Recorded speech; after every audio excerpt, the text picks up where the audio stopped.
One of the biggest financial mistakes people make is buying cars they cannot comfortably afford. And honestly, India has become obsessed with upgrading way too fast. People are taking massive EMIs, buying cars for social status, and stretching budgets just to impress others. But smart car buying works differently. The best car is not the most expensive one. It's the one that fits your lifestyle and your financial reality. So in this video, let's break down the smartest cars for different salary ranges in India. Not based on hype, not based on flex culture, but based on ownership, comfort, practicality, financial sense, and long-term peace of mind. Let's start with the lowest salary bracket, that is from 25 to 50,000 monthly income. See, if your income ranges between these two numbers, you should honestly prioritize low maintenance, fuel efficiency, easy ownership, and financial safety.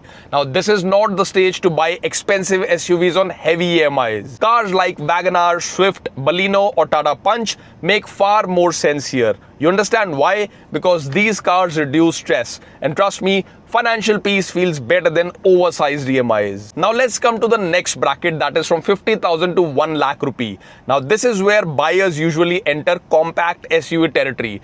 Cars like Brezza, Nexon, Fronx, Sonnet or XUV 3XO start becoming realistic options. And honestly, this is probably the sweet spot of the Indian car market right now, because you get good features, SUV feel, comfort, road presence and practicality all together. Now going on to the next bracket is 1 lakh to 2 lakh rupee monthly income.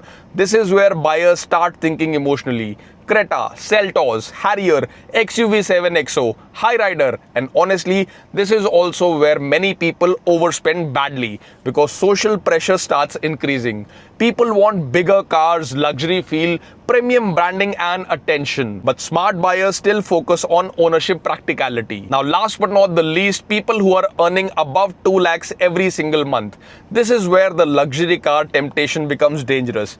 BMW, Mercedes, Audi or Defender. And honestly, buying luxury is actually very easy, but maintaining luxury properly is the real challenge, because premium ownership includes insurance, maintenance, fuel, tires, service costs, and the biggest challenge is depreciation. That's why financially smart, wealthy buyers usually buy luxury cars comfortably, not emotionally. There is one thing that many people don't realize. A car should improve your lifestyle and not destroy your finances. And honestly, the internet has made people feel like they need luxury cars too early in life. But the smartest buyers understand timing. Sometimes the smartest flex is financial stability. So no matter what your salary range is, the smartest car purchase is the one that gives you comfort, confidence, peace of mind and sustainable ownership. Now tell me honestly in the comment section that which car do you plan to buy and does it fit in your monthly income? And if this video helped you in any way, don't forget to subscribe Luthra Drives for daily car talks.